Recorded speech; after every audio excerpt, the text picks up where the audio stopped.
মিনাশ-শাইতানির রাজীম। বিসমিল্লাহির রহমানির রহিম। কাছে কিংবা দূরে, দেশে কিংবা বিদেশে, যে যেখান থেকে আমাদের এই আলোচনা শুনছেন, সকলের প্রতি আমার আন্তরিক সালাম। আসসালামু আলাইকুম ওয়া রাহমাতুল্লাহি ওয়া বারাকাতুহু। সমস্ত প্রশংসা ও তারিফ মহান আল্লাহ পাকের জন্য। সালাতু সালাম সাইয়েদনা মাওলানা সাইদুল মুরসালিন, ইমামুল মুরসালিন, খাতামান নবীন, আন-নূরে মুজাসসাম হাবিবুল্লাহ হুজুরে পাক সাল্লাল্লাহু আলাইহি ওয়াসাল্লামের প্রতি। আজকে আলোচনা করব মহাগ্রন্থ আল কোরআনুল কারীমের সূরাতুল বাকারার ৪৯ নং আয়াত থেকে কিছু ব্যাখ্যা। وَإِذْ نَجَّيْنَاكُمْ مِنْ آلِ فِرْعَوْنَ يَسُومُونَكُمْ سُوءَ الْعَذَابِ يُذَبِّحُونَ أَبْنَاءَكُمْ وَيَسْتَحْيُونَ نِسَاءَكُمْ وَفِي ذَلِكُمْ بَلَاءٌ مِّن رَّبِّكُمْ عَظِيمٌ وَإِذْ فَرَقْنَا بِكُمُ الْبَحْرَ وَإِذْ نَجَّيْنَاكُمْ مِنْ آلِ فِرْعَوْنَ ইয়াসুমুনাকুম সুআল আযাব। আর আমি তোমাদিগকে ফিরাউনের কবল থেকে মুক্তি দিয়েছিলাম, যাহারা তোমাদিগকে কঠোর অবর্ণীয় আযাব দিত, শাস্তি দিত, তোমাদের পুত্র সন্তান দিগকে হত্যা করত, জবাই করত, আর তোমাদের কন্যা সন্তান দিগকে তাহারা বাঁচিয়ে রাখত।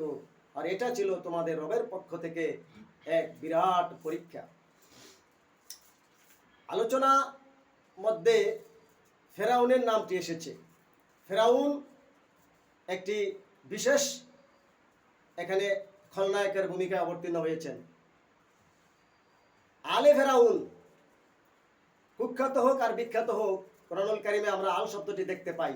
যেমন আলে মোহাম্মদ, আলে ইব্রাহিম এবং আলে ফিরাউন। তো ফিরাউন কে ছিলেন?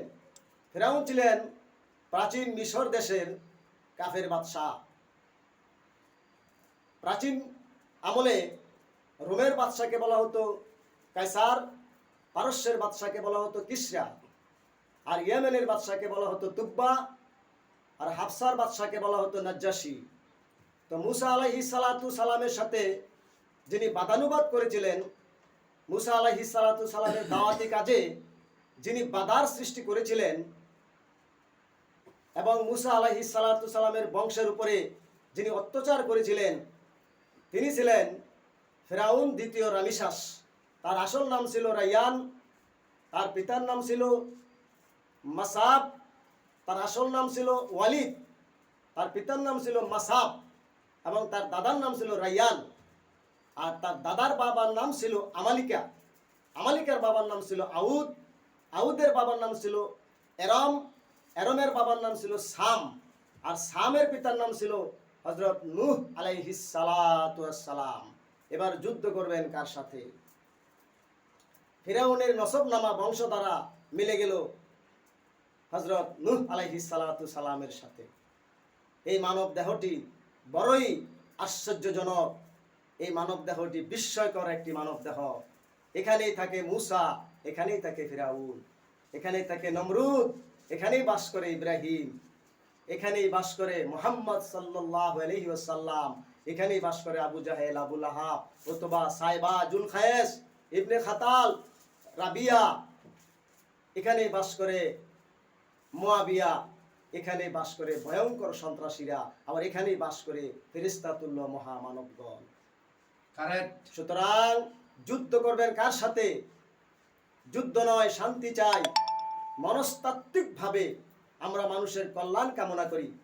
তা আয়াতের বিষয়বস্তু হিসাবে এখানে ফিরাউন স্বপ্ন দেখলেন যে বাইতুল মুকাদ্দাসের দিক থেকে আগুন এসে প্রত্যেক ফিরাউনের অনুসারীদের ঘরে ঢুকে গেল, কিন্তু মুসা আলাইহিস সালাতু সালামের বংশের ঘরে ঢুকলো না। জ্যোতিষীর মারফত এই ব্যাখ্যা জেনে জ্যোতিষী বললেন যে সেই বনী ইসরাইল বংশের মধ্যে একজন ছেলে জন্ম নিবে, যার কারণে আপনার পতন অনিবার্য। তখন ফিরাউন আতঙ্কিত হয়ে গেলেন এবং তিনি এই বনী ইসরাইল বংশের মুসা আলাইহিস সালাতু সালামের বংশের যত মহিলারা গর্ভধারণ করত, তিনি বলতেন যে আমরা সরকারিভাবে দেখাশোনা করব, যদি পুত্র সন্তান হয় তাহলে হত্যা করব, আর কন্যা সন্তান হলে তাদেরকে জীবিত রাখবো। তো হযরত মুসা আলাইহিস সালাতু সালাম এই কঠিন পরিস্থিতিতে জন্ম লাভ করলেন, এবং মুসা আলাইহিস সালাতু সালামের মাতা ওনাকে একটা সিন্ধুকের ভিতরে ভরে নদীতে ভাসিয়ে দিলেন আল্লাহর নামে, এবং সেটি ফেরাউনের প্রমুখ ভবনের কাছে গিয়ে আটকে গেল, এবং ফেরাউনের তাওহীদবাদী স্ত্রী বিবি আসিয়া সেই বাস্কটিকে ঘরে নিয়ে সেখানেই হযরত মুসা আলাইহিস সালাতু সালাম লালিত পালিত হলেন। এবং পরবর্তীতে তিনি যখন ভয়প্রাপ্ত হলেন, তখন ওনার বংশের প্রতি অবর্ণীয় নির্যাতন অত্যাচার দেখে তিনি সহ্য করতে পারলেন না। স্বজাতি প্রীতি ওনার মধ্যে জাগ্রত হলো, এবং এক কিপ্তি এবং ইসরায়েলি বংশের ঝগড়ার সময় তিনি কাহিনীর মধ্যে লেখা, যদিও আমরা জানি নবীরা নিষ্পাপ, নবীরা কোনো মানুষ হত্যা করতে পারে না, কিন্তু এই রাজকীয় কাহিনীতে দেখতে পেলাম যে মুসা আলাইহিস সালাতু সালাম নাকি এক ব্যক্তিকে ঘুষা মারলেন, আর সেই ঘুষায় এক কিপ্তি মারা গেল। তখন তিনি পালিয়ে দৌড়ে একেবারে মাদাইন শহরে উপস্থিত হলেন। সেই মাদাইন শহরে গিয়ে আরেক আল্লাহর নবী হযরত শুআয়ব আলাইহিস সালাতু সালামের বাড়িতে তিনি 10 বছর রাখালের চাকরি করলেন, এবং হযরত শুআয়ব আলাইহিস সালাতু সালামের কন্যা বিবি সবুরাকে বিবাহ করে তিনি আবার মিশর দেশে আসলেন, এবং ফিরাউনের সাথে দাওয়াত দিলেন, বাদানুবাদ হলো। এবং বাদানুবাদের এক পরিপ্রেক্ষিতে ওই ফিরাউনের আদেশে মুসা আলাইহিস সালাতু সালামের বংশের উপর নির্যাতন করার কারণে বিভিন্ন আযাব যখন ফিরাউনদের উপরে আসতে লাগলো, তখন জনগণের চাপে বাধ্য হয়ে অনাবৃষ্টি, অতিবৃষ্টি, খরা, ব্যাঙ, মশা, মাছি এগুলো যখন ফেরাউনের উপরে আক্রমণ করলো, ফেরাউনের বংশের লোকের উপরে, তখন জনগণের চাপের মুখে ফেরাউন কি করলেন, যে মুসা আলাইহিস সালাতু সালামকে তার বংশধর সহ এই শহর ত্যাগ করার জন্য সুযোগ করে দিলেন। কিন্তু মোরগ ডাকার আগেই যখন মুসা আলাইহিস সালাতু সালাম দলবল সহ তিনি চলে গেলেন সেই নীল দরিয়ার পারে, আর ফেরাউনও তাদের পশ্চাৎবন করলেন যে না, তাদেরকে যেতে দেওয়া যায় না, আমি তাদেরকে সমূলে হত্যা করব। আর তখন পরবর্তী আয়াতে সেই ঘটনাটা আমি বলবো। এটা হলো রাজকীয় কাহিনী। এরকম হাজার হাজার রাজকীয় কাহিনী উমাইয়া আব্বাসে আমলে লিখিত হয়েছে, যেগুলো সাধারণ মানুষ খুব আগ্রহ ভরে শোনে এবং চমকপ্রদ মনে হয়, এবং আমাদের ওয়াজের মাঠগুলি আমাদের ওয়াইজিনেরা খুব গরম করে।